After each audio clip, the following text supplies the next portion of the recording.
Hello, my name is Martha, and I am a certified death doula, and I help people transition to the other side with love and kindness to make it a holy experience for both the person in transition as well as for the family members.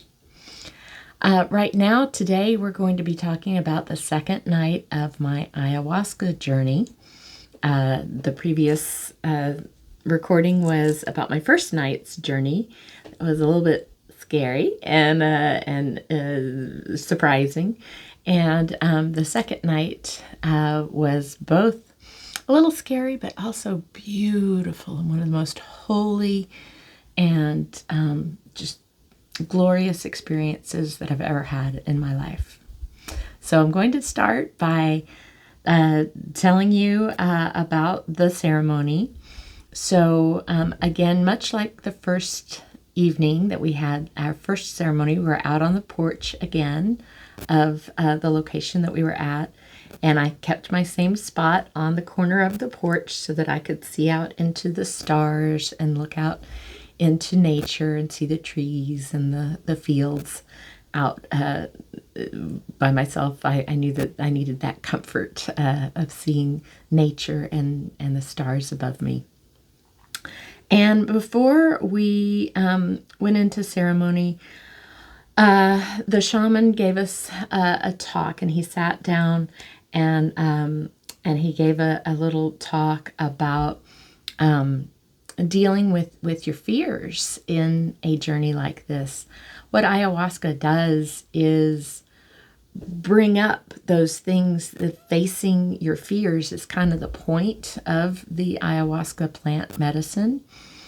And facing those fears is exactly what I was working on. I was working on specifically fears of death and dying so that I will know how to help people and how to handle this transition and make sure that I understand those lessons of fear.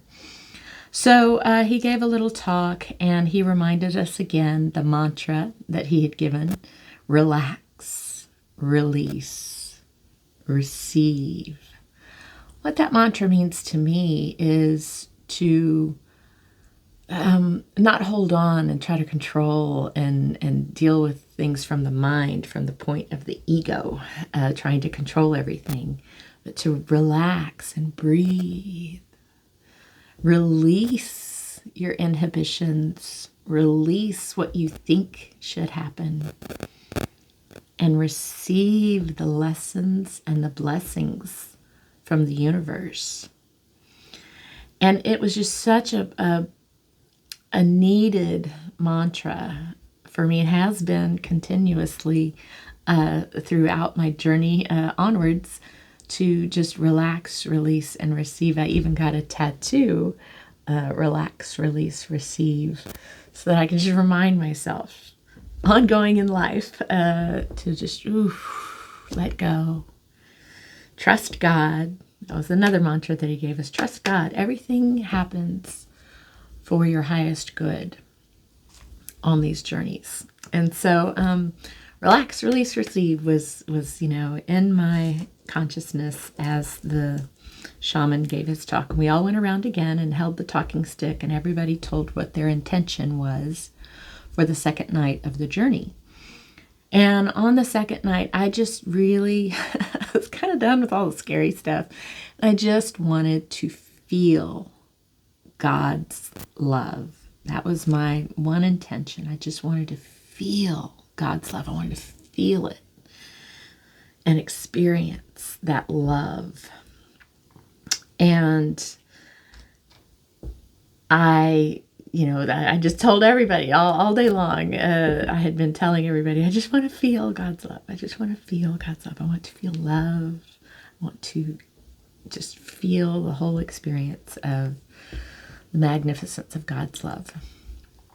And the same thing with, they passed around a little shot glass. It's just a tiny little shot glass of ayahuasca that you take. It's not a lot. And we had been fasting all day again. And so you didn't have anything in your stomach except that little bit of ayahuasca. And so we sat, and the shaman played some music while we all sat on our little pallets that we had made with blankets and pillows and things, and just kind of waited again for the goodness to take care. And the lovely attendant who came around and gave me the shot glass reminded me again, as she gave me the shot glass, give you a little shot glass and a little orange slice, because it's a little bitter, and so you drink the shot of ayahuasca and then you bite into the orange piece that they give you. And as she was handing these things to me, she reminded me, take the hand of the universe. Because on the first night of my journey, everybody in my journey was like trying to give me a hand and saying, I'll go with you, I'll go with you. She was reminding me to just let go and take the hand of the universe. It was a beautiful reminder. So we're sitting there and everything starts again, and the little snap, crackle, pops kind of start in your head, and you start seeing the sacred geometry kind of a layer over everything. As I was looking out into the fields, all of a sudden that kind of gray layer over everything with the flower of life. It was like a gray veil kind of came over with gray background and a white flower of life pattern over everything that I was seeing. Snappy, crackly, poppies were happening, and hums in my ear. And I just kind of decided I was just gonna lay back, relax, release, receive, and just go with it. The shaman had also told me specifically, as he was talking with me about my journey that day, that if I was frightened to go with people that I didn't know, or that I didn't feel like I trusted, or that I didn't know who they were, to just ask Spirit if we could just go together. Just ask Spirit, can we just go together? If there are entities and beings and gods and goddesses and things like that that I was a little unsure of, just ask Spirit if we could go together. So I just laid down on my pallet and I was like, all right, relax, release, receive. And when I dropped in, kind of dropping into myself, still on the porch, all of my journey happened very almost realistically. Like, I was on the porch. I was there seeing the shaman, doing his thing, kind of danced around us and sang the songs and played his instruments and his harmonica, and had a headdress on, a Native American kind of indigenous headdress on, feathers and things like that. And just kind of watching him holding that space. And again, you could kind of see, again, you're hallucinating, so I could see the beautiful bubble of light that he was holding around us as we were all in our journeys, safely keeping us whole and in the beautiful love bubble. That's kind of how it felt. And I was just watching this beautiful holy ceremony taking place. The shaman was singing, and the medicine woman was singing, and it was so beautiful. A lot of peace and calm. And all of a sudden, I felt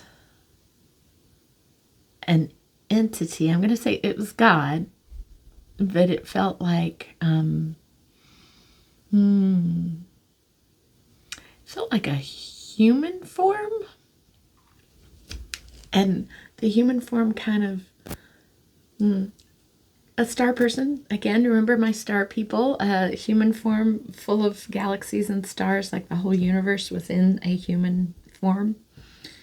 But it was God, came and hovered over me and kind of went behind me. And now the human form of God was behind me. And I just, again, said what the shaman had encouraged me to say. And I said, can we go together? Can we go together? Can we go together? And this human form of God held my back. I just rested. Kind of like, it reminded me of when I was a little girl and my mother would rock me in the rocking chair and I would just lean into my mother. very similar feeling to that. It's just lovely and beautiful. I just leaned into this star person, motherly goddess figure that was there with me. And we kind of just moved slowly and carefully together, just kind of floating almost together. Now, my eyes were open, and I was still on the porch watching, the ceremony taking place, watching other people, sleeping and relaxing around me. And I just kind of relaxed into that feeling, knowing I was held, knowing I was safe. Very comforting feeling. And then things got scary again. And not really scary, but just unexpected. And a blue devil, I'm going to say, a blue, demon, kind of a big fat demon looking kind of character with, pointy ears and blue and kind of splotchy blue. And yeah, it was a demon, fangs, the whole thing. It really wasn't that frightening, though. It wasn't there to hurt me, even though, okay. But let me just tell you what happened. So this big kind of fat demon came and just sat by me on my pallet again, and kind of felt like real life. My eyes were open. This was happening on the porch where we were at. All of my journey kind of happened on the porch. And this blue demon came and sat by me, and the blue demon kept leaning in, trying to strangle me. And I could feel its talons. It has big, long claws and was trying to strangle me. And I could feel its talons digging into my skin. And I kept saying, no. This is where we're done with the scary stuff. This is not what I'm, please go. I was being very polite. The demon wasn't being scary either. It was just like, okay, here we go. And I was just like, no, that's not what I'm talking about this time. We're not, I'm here to feel God's love. I just want to feel God's love. That's my mantra. Feel God's love. Trying to shoo off this demon. The demon just kept going. It wasn't talking. It was a mute demon. And it just kept, looking at me like, okay, let's go. And it was just trying to, get me, strangle me. Well, I didn't understand it at the time, and I just kept trying to shoo off the demon, and I kept trying. It's exhausting, because I was like, every time it would do it, and every time I would protest, it would pull back and, look at me like, I thought you wanted to go. Let's go. And then it would try again, and I'd be like, no. I want to feel God's love. I'm not here for scary stuff. I want to feel God's love. I don't want any trouble. Over and over and over again, this happened. And as this was happening, and the blue demon was just kind of getting frustrated. It's not scary. It's really honestly trying to help me, but I didn't know it at the time. And I was just like, I don't want a demon. I don't want to, I don't want any of this stuff. And I just I was getting frustrated. The demon was getting frustrated. We were both getting frustrated. I'm like, I don't know what's happening, but I want to feel God's love. And another figure came, and the demon was sitting right next to my pallet, and another figure came up. It looked like Colonel Sanders from Kentucky Fried Chicken, the white suit, the little black bow tie, had a little hat on, just like the Colonel Sanders, commercials. But it was it may have been my father. I don't know. It looked like a very gaunt, frail human figure, very pale. And it reminded me of my father right before he passed. He had lost so much weight and looked like walking death, kind of, And it looked like my father. It may have been my father. I don't know. And this Colonel Sanders figure kept coming up to me, and he was like, "This is the way. This is how it happens. This is," and he was trying to explain it to me. He was talking with the demon, and the demon was talking with the Colonel Sanders figure, and the demon was like, she's afraid of my claws, And so the Colonel Sanders figure and the demon were trying to figure out how to make it not scary. And they put like a bicycle tire, they cut a bicycle tire in half so that it would fit into the demon's thing, so that I wouldn't feel the claws. I mean, they were being very polite. It really wasn't scary. It's just I wasn't expecting to deal with demons. And so this blue demon was trying to, work with the Colonel Sanders figure on how we could get some kind of rubber or something between the claws and me. Kept leaning in with this, rubber, thing over his thing to try to, again, strangle me. And I just kept protesting because I was like, oh, this is not what I was here for. Come on, guys. I don't know how much more clear I can make it. I'm here to feel God's love. I don't want any trouble. I don't want any scary stuff. And in dealing with, in telling my, story and getting counseling from the shaman and the elders that were there, well, we had some Native American elders, council people that were there to help you kind of understand your journey. And one of them had said, raise your vibration. If something's happening in your journey that you don't like, change the channel, basically. Like, have another thought. Like, change your disposition, raise your vibration. So I kept trying to shoo the demon and the Colonel Sanders figure away. No, I don't want that. I don't want any of that. I just want it to be peaceful. I want to feel God's love. And this went on probably for a couple hours. Me, trying to shoo away, trying to raise my vibration. And every time I would raise my vibration, I would think of a blooming dogwood in a lovely green field on a hillside. That's where I would kind of go in my mind. And then suddenly we'd be back on the porch and the blue demon would be right next to me trying to lean in and strangle me. Kind of like, take your medicine. Come on. Here we go. Let's go. Take your medicine. Tea. And I was just like, no. That's not what I want. So finally I called over the medicine woman and I'm like, how do I get rid? There's this weird man and a blue demon. I can't get rid of them. I'm trying everything. I'm trying to shoo away, trying to raise my vibration. I can't get rid of them. And the medicine woman very wisely counseled me. And she said, Martha, relax, release, receive the lessons of the universe. I'm like, great. That didn't help. The blue demon was sitting right there. And, they were coming around saging and with the rattles and the fans and, all these implements that they had to kind of make sure you're blessed. Well, that blue demon wasn't going anywhere. Every time the medicine woman came around, every time the shaman came around, that blue demon was sitting right there by me. She wasn't moving. I say she. It felt like a female figure. I don't know. Anyway, that blue demon wasn't going anywhere. And so the medicine woman was like, relax, release, receive the lessons of the universe. And so finally, I kept, even after the medicine woman left, I kept trying to, and she saw me, I kept trying to shoo it away. That blue demon kept leaning in. Take your medicine. Let's go. Take your medicine. Get out. Wait, that's not what I want, just me fighting. Shooing it away.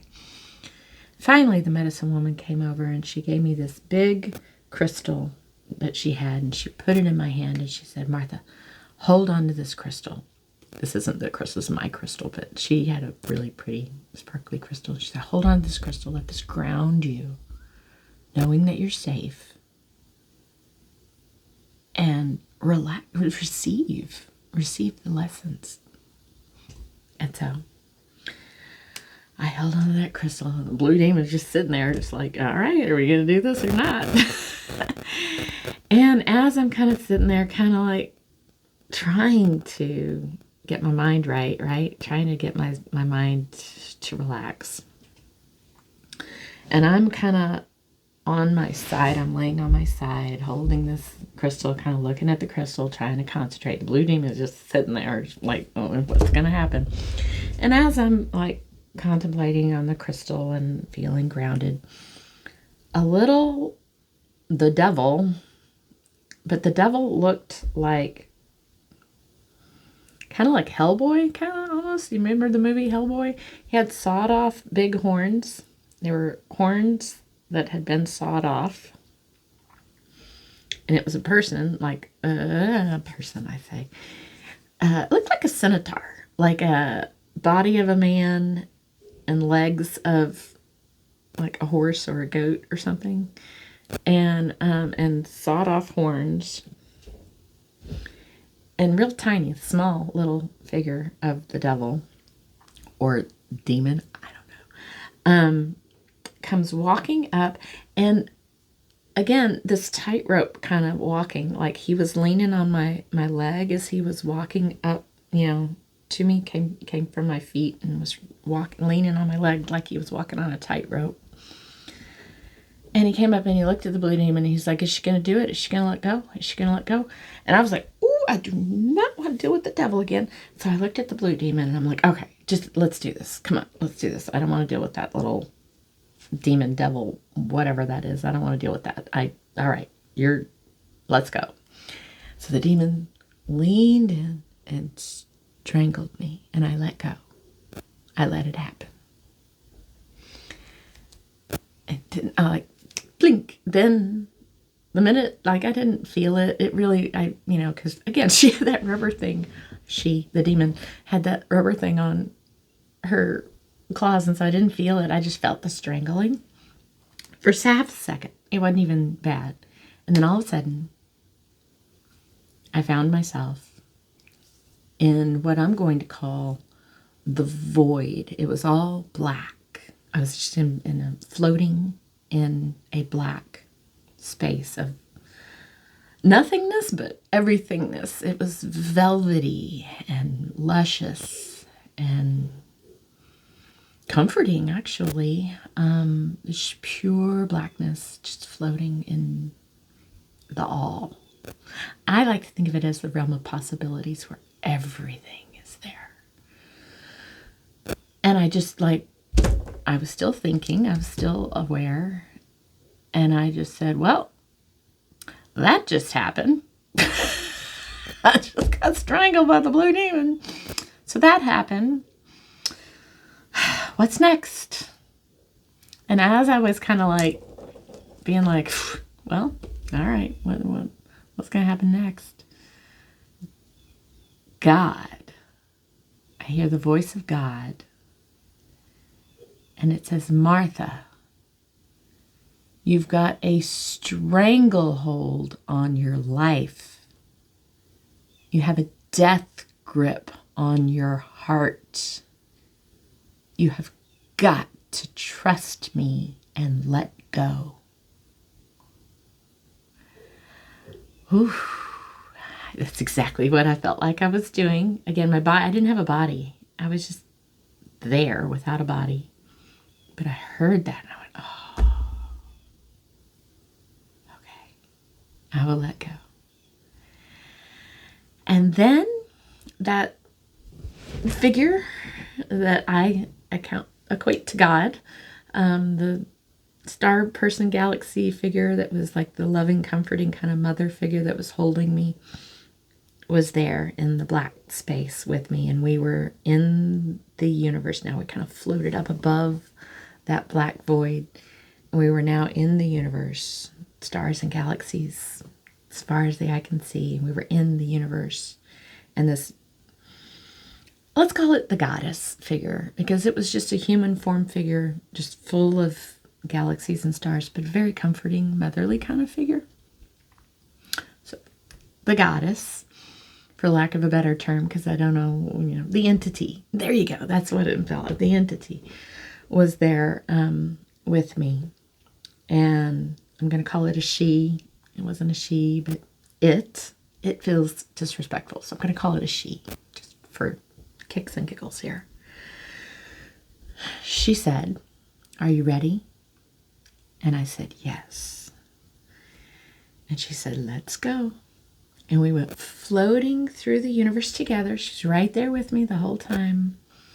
And we were floating past galaxies and stars. It was lovely and beautiful, and just nebulas and just beautiful, beautiful. And we came to a big mandala, like you see in the Buddhist temples, and it reminded me of those sand mandalas that the Buddhist monks will make out of sand, those very intricate mandalas. But this one was a living, vibrating mandala, and it was blue and silver and just like vibrating, big, giant, like a portal. It was a portal. It was a gate. And she said, are you ready? And I said, yes.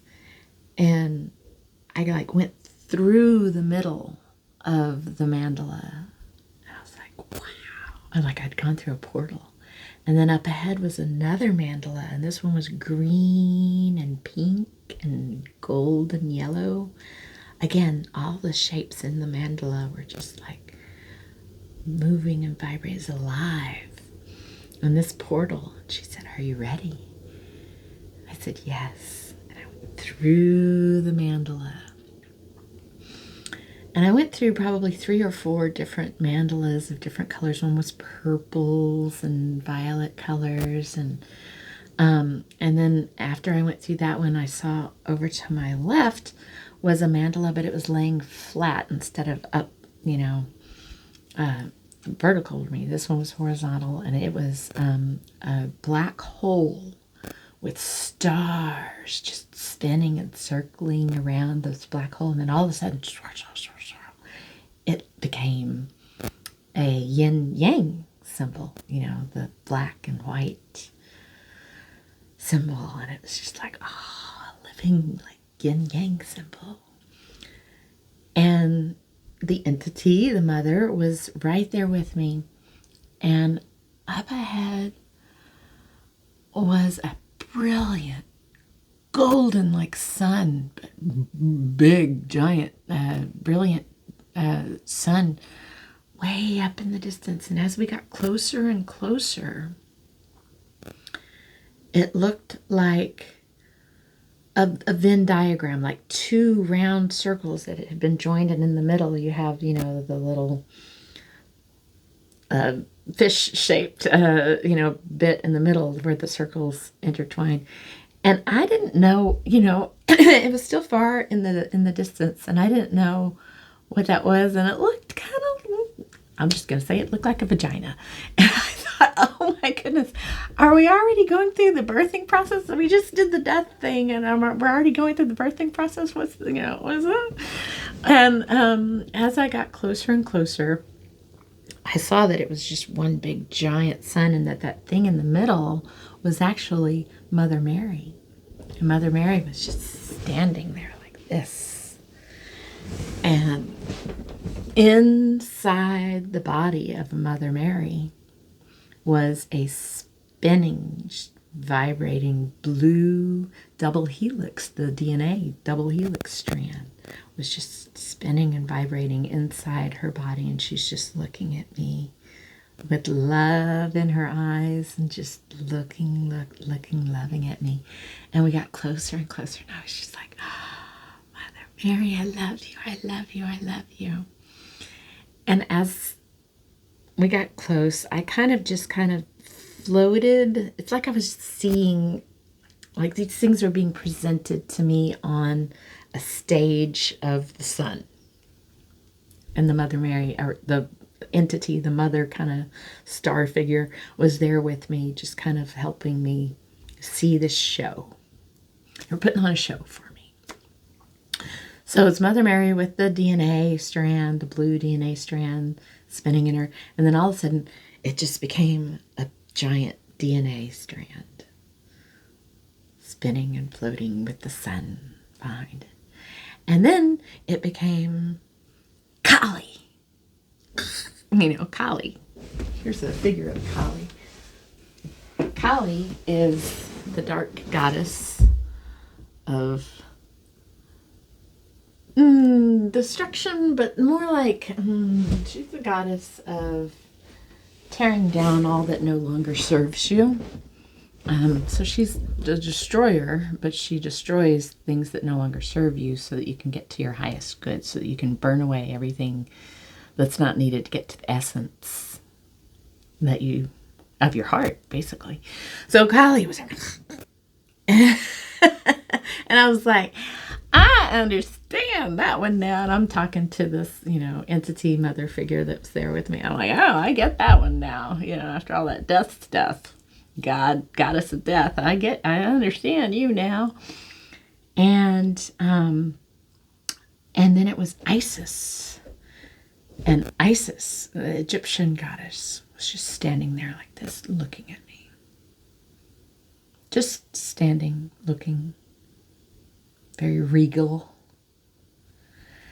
And then it was Shiva. And they would just change. They would just morph into these different, avatars of God, basically, or what these God figures are. And then it was Shiva, and I had seen Shiva and dealt with Shiva on the night before's journey, so I recognized Shiva, and I was like, oh, okay. Shiva was just there. And then it turned into Krishna. Krishna's a blue god, another Hindu god. Little ponytail thing, and yeah, it was Krishna. And then it was Jesus, and Jesus just standing there, and Jesus winks at me. He's just standing there, kind of with a smile like that, and he goes at me, because Jesus is my dude. We have a relationship with Jesus, and he's always here for me. So he was just like, you got this, girl. And then it turned into a Buddha. But it was a Buddha. It wasn't like, all the rest of them had been like human figure of, God. And this one was a stone statue of the Buddha, which I thought was interesting. And then it morphed into the Hermetic symbol. The snakes, slithering around the pole with the knob on the top of the pole. As it was two snakes slithering around this pole with the knob on the pole. And then suddenly it turned into another human figure. I couldn't tell if it was male or female, just a human form, but it was translucent, like a transparent skin. And you could see all of the organs in the body, the veins and the nerves and all of that. You could also see the chakras, just all of these energy centers just vibrantly spinning and alive, very alive. And I'm just like, wow, look at that. And it felt like, I had never thought of God. All these were avatars of God, by the way. Different presentations that God, that I would recognize. It was kind of like, here's a show of all the different ways that you know me. It's kind of what God was saying to me. And this translucent one that I'd never really, well, that's a new way of thinking about God. And as I was just mesmerized, looking at all of the veins and fantastical muscles, and just it was mind-blowing to see a human figure like this. And as I kind of was looking at all the chakras, and as I got to the third eye chakra and looked at it, the third eye looked at me, directly at me, floating in the universe, and went,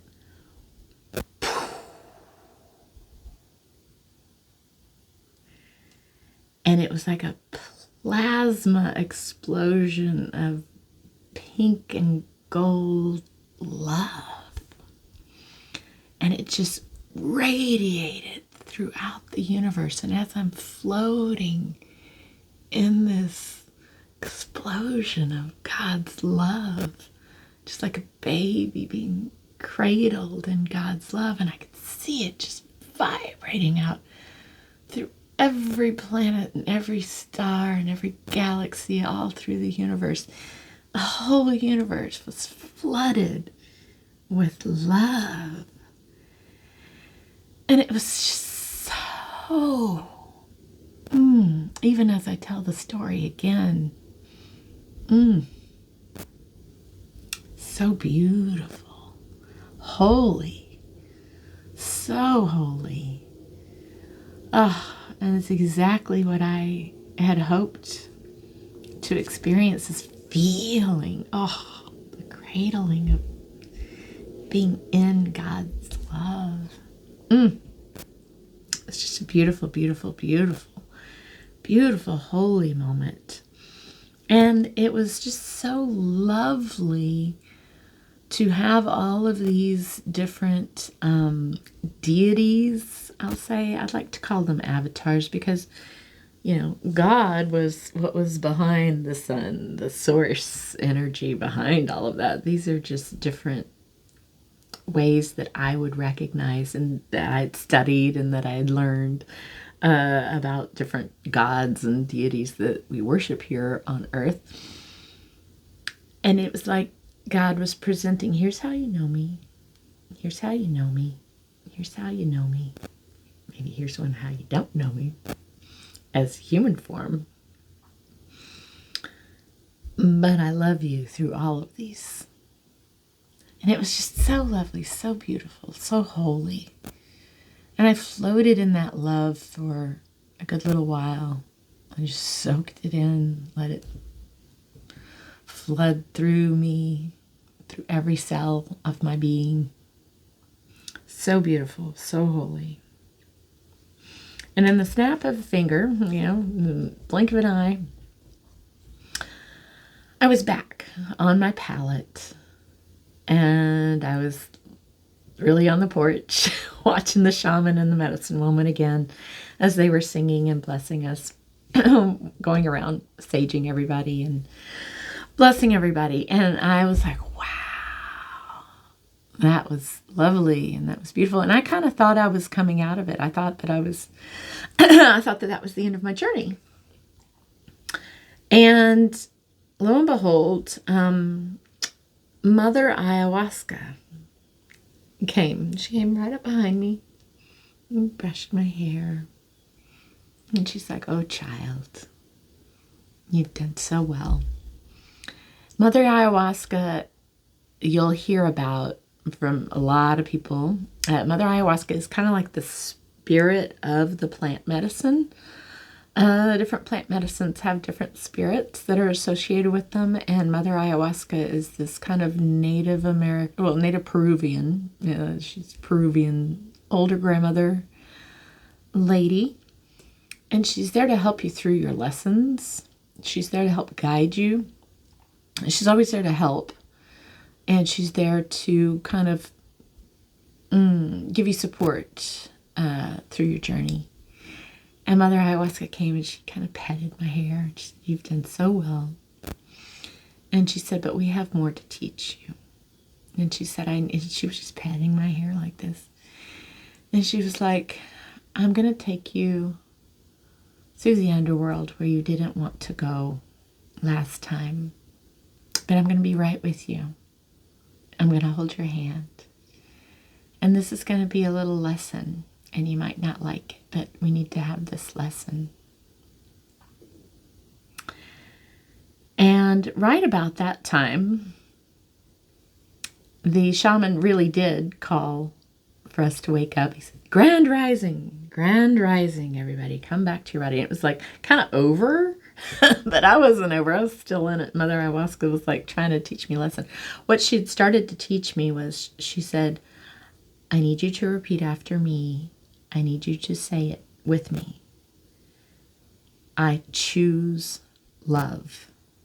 I choose love. You've just felt all that gorgeous love. And I need you to actively choose love. I choose love because we all have free will. And we are making choices every second of every day about what we're going to do and what we're not going to do and what we are going to experience and what we're not going to experience in this life. And in every instance, no matter what happens, you have the choice to choose love. And she said, I need you this is what we're going to work on. I need you to choose love. So I said it several times. We did it several times. I choose love. I choose love. Say it again. I choose love. And right at that time, the shaman called for a grand rising for all of us to wake up and come back into our bodies, and had us all stand up and join hands in a circle and kind of sing ourselves back into, reality. But I'm still tripping. I'm still in it. And I'm still like, whoa, woozy. And, still fully in it. And Mother Ayahuasca is still by my palate. And she's like, come back. We got to do this lesson. Come back. And I'm like, well, I have a choice. I could just say, okay, snap myself out of it and go, everybody was going to bed because after you do this thing, you kind of sleep it off. And I was like, I think I'm just going to stay on the porch. I'm not, they want me back and they're not done with the lessons. And so the shaman was like, okay, okay. And the shaman and one of the elders kind of stayed on the porch with me as I laid back down on my pallet. Everybody else left. I was out there by myself, laying down on the pallet, and Mother Ayahuasca, immediately, the minute I laid back down and closed my eyes, she was right there. All right, dear, let's go. I'm going with you. Remember, again, what are we saying? I choose love. I choose love. And as Mother Ayahuasca started walking me through the underworld, we went to the underworld. And it was like a torture chamber. It was really scary. It was, but I wasn't scared because she was with me. It was like going through a horror torture, like an old castle torture chamber kind of like area. And in every room, I would be at the front, at the entrance, and something horrible would be happening in that room. Like, it was really scary. But I wasn't scared because she and I were together. She was right with me. And like blood and guts, somebody was getting filleted alive and screaming by a monster was filleting this poor soul. And it was like, ah! And she's like, what do we say? What do we say? And I said, I choose love. Oh, I choose love. And then I would be magically raise my vibration. I'd be out of there. And then we'd walk through the scary hallway and look into another room. And something horrible would be happening there. And somebody was pulling somebody's guts out of their body and flinging them up over the rafters. And I was like, ah! She's like, what do we say? What do we say? And I said, I choose love. I choose love. I choose love. I choose love. Raise my vibration. And then, I'd be in a beautiful, like by a stream in the forest. And then we'd be back in the scary haunted dungeon. And we'd walk to another room. And I was like, yeah, what are we going to see? And it'd be something horrible. Something horrible happened in every single room. And it was like nightmare, like horror movie, scary horror stuff. People abusing people and mutilating people and having sex with children. And like, it was just like anything horrible that you can imagine. I saw a lot of it. And I saw a lot of, what humans have thought up to do to each other is frightening, right? In real life. And I saw a lot of it.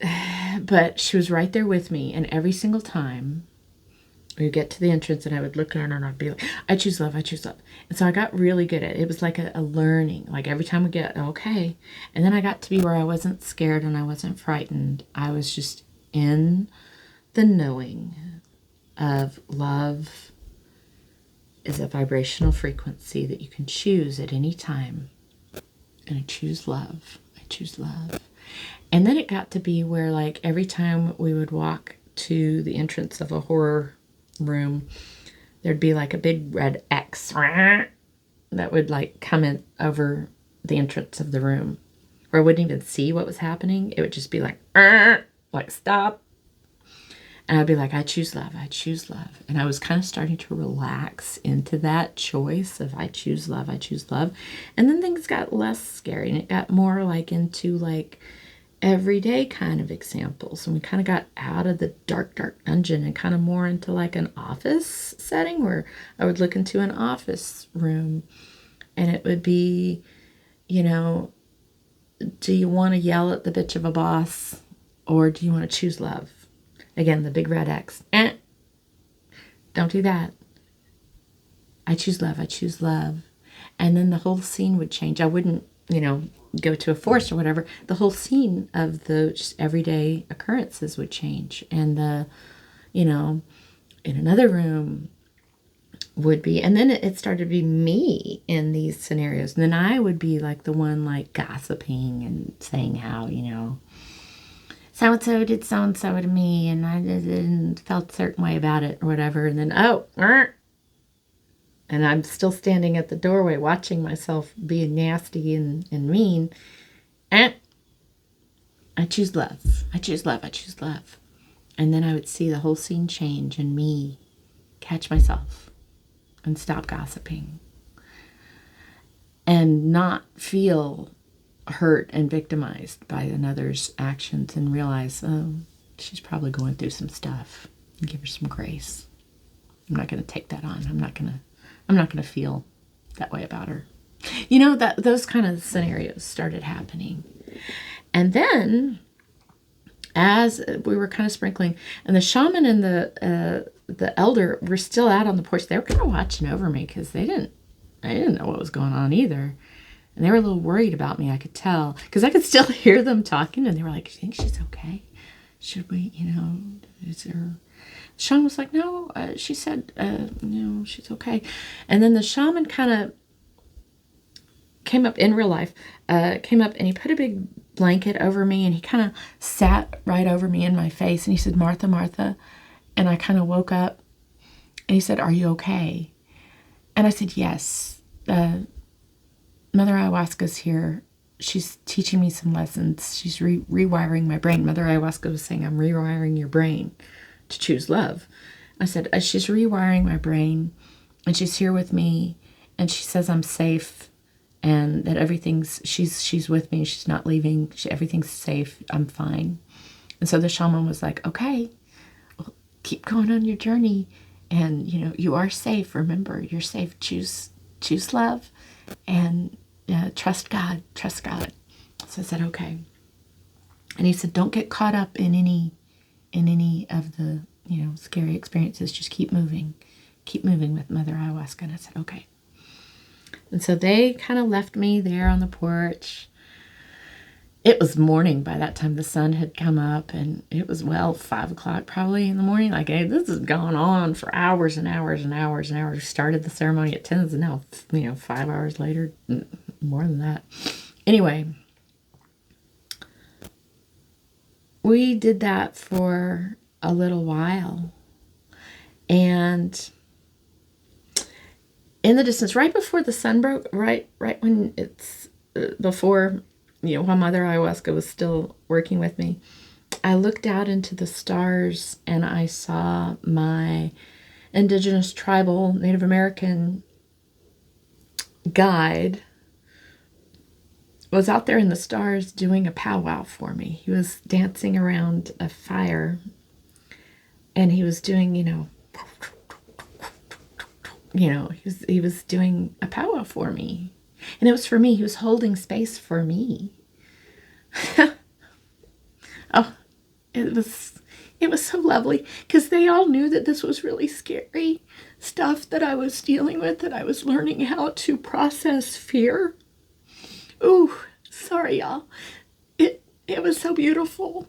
It was beautiful knowing that I was held, and that I was safe, and that I had all my guides there helping me along on this very frightening kind of journey.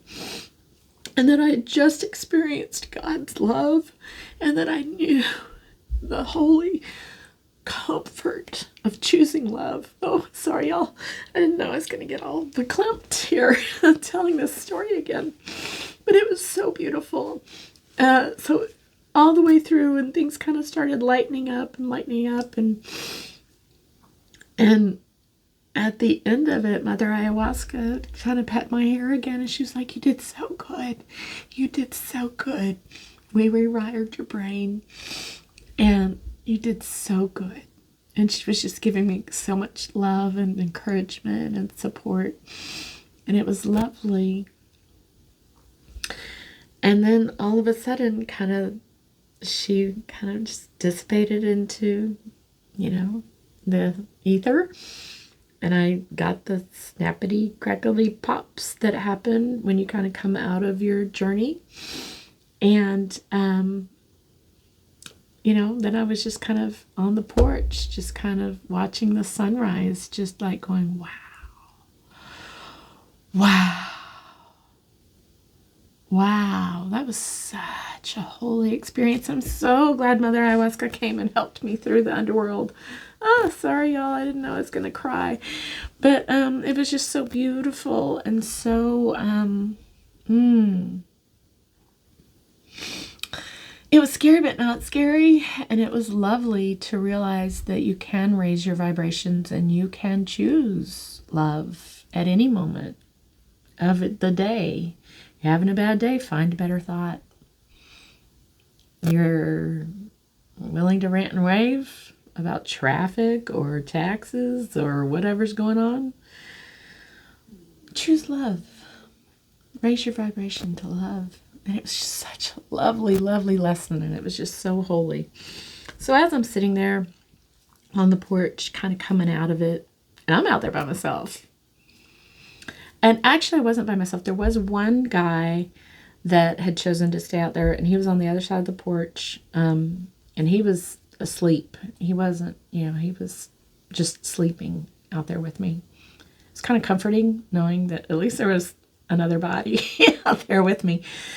And I was just kind of like, the mosquitoes started, kind of coming out at the sunrise. The mosquitoes kind of started to get bad, and we had the citronella candles all around, and the medicine woman had left her Florida water. Florida water is like holy blessed citronella water, and it's like a holy water in a Catholic church kind of is. It's like blessed water that they put citronella in to keep the bugs away. And so I saw that sitting over in the kind of by her pallet or whatever. So I went up and I got the holy water to spritz on my pallet to keep the mosquitoes away. And as I was walking back over to my pallet, there was a rain barrel right next to the porch where I was laying on the corner of the porch, and there was a big rain barrel outside in the field right next to the porch, not far away from the porch. And as I'm walking back to my pallet, kind of out of it at this point, I'm not, I didn't think I was tripping anymore, but apparently I was, because there was a werewolf figure. And it reminded me of Teen Wolf. You remember the movie Teen Wolf with Michael J. Fox and werewolf with clothes on? It was a werewolf standing by that rain barrel, and he was tapping on the rain barrel with his claws. He was going, trying to get me to look over there at him. And I was like, oh, Lordy B, I'm not even tripping anymore. I'm not mad of it. And there's a werewolf there. Well, we're not going to deal with that. The Mother Ayahuasca's gone. I'm here by myself on the porch. The shaman's not here.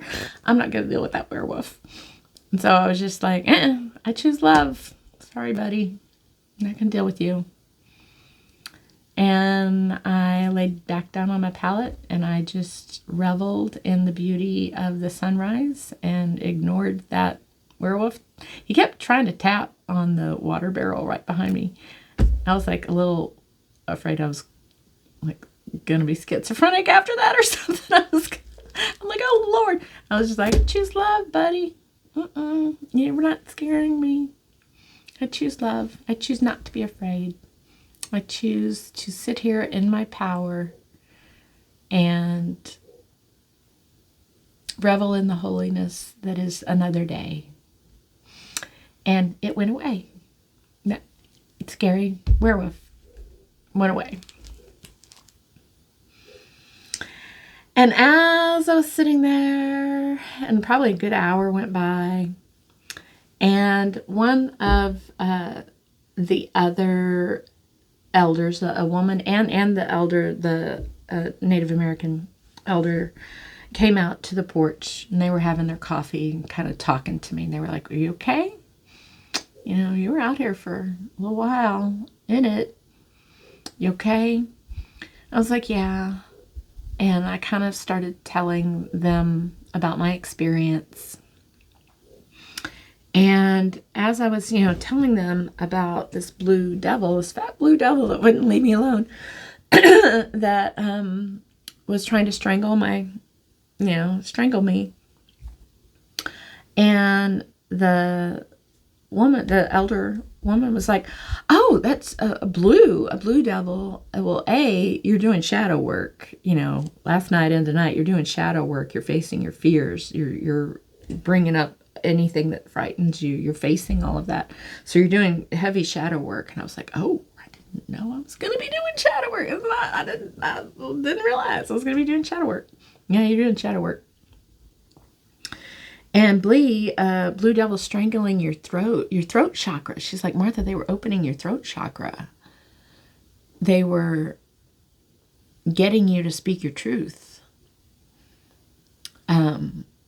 And the elder, the male elder that was out there having his coffee was just very adamant that this was a beautiful thing, that they were there to open my throat chakra and to walk me through the underworld with Mother Ayahuasca, and that all the shadow work that I would be doing, that I would be supported, and that you have to kill your ego. So that was one of the things that the woman told me, is that, you have to kill your ego. You have to let go. And they kill your ego off in some way so that you can get to, and they were like, you got past to meet your ancestors, because in the Native American Peruvian tradition, your ancestors are these deities that support you. Those are your ancestors. And they both thought it was super cool that I had like a parade of ancestors. And they say all my relations. It's how the Native American tribes, indigenous people, call it when you kind of meet with your deities. They call it all my relations. And they were like, yeah, it's a holy, holy moment. You got to meet your ancestors, all your relations. It was so beautiful and so supportive. And I'm so glad Mother Ayahuasca came and helped me through the scary parts of my journey. And she would continue to ride along with me through the coming weeks. The integration process that happened was pretty intense. I forgot one more little bit before I forget. At the first of my journey, right when we took the ayahuasca and we were waiting for the snap, crackle, pops and the sacred geometry started happening. Right at the first, after I puked and before I laid down, something came and rattled up my back. It felt like a skeleton rattle, or maybe like a beetle, like a skeleton beetle came and, or like a skeleton hand maybe came and rattled up my back. And I was like, oh, was that death? I'm pretty sure it was death. And I'm pretty sure death just wanted me to know that he's there. We're gonna work on your fears about the underworld. And it was kind of cool, but at the same time, I didn't want to turn around because I was like, what are the rules? I don't know. Can I look at death? I would love to say hello to death. But I didn't know, I don't really want to die. And so I had all these conversations with my guide that was there, the woman that I leaned into, the star person, about like, oh, I don't really want to die. I've got my dogs at home. I'm on this retreat, and my dog's at home, and my cats are at home, and I don't want to, nobody knows where I am, and like this would be a horror, and the liability of these people, like that would be a horrible thing if I really died. Like I don't want to, like that was death. I knew that was death that had come and rattled up my back, just to say hi. It was just a little zhuzh, hey, I'm here, and yeah, we're really gonna do this. And that happened right before I decided to lay down and let go and just sink into the entity that was there with me, supporting me. So that was kind of cool as well. And so when I told that, as I was, coming out of it the next morning and talking with the elders, and they both thought, oh yeah, that's super cool that you got your wish, because that's what, you wanted to feel God's love, and you wanted to learn more about death and to face your fears, and you did it. And they were just very supportive of me in that fact. And they said, don't be surprised. You're not done facing your fears, and we never are. There's always more to learn, but you got a big dose of learning how to handle those fears and choosing how you view the scary things in life. It was how you view all the scaries, all the, it was like a lot of war things, a lot of torture things, a lot of, like people had like some kind of virus, I'm going to call it leprosy, and their noses were falling. Like, all these scary, scary things that I was facing as I was looking into the horror rooms or whatever. Anything that I would be afraid of. And they were like, you got a big dose of perception is reality. How do you perceive these scary things? And how do you perceive scary things in life? And we all have that ability to choose love. So it's a wonderful, wonderful, holy, holy lesson. And I'm going to talk about the integrations that happened for weeks and months after. You kind of have to process everything that you learn. And we'll talk about that next time.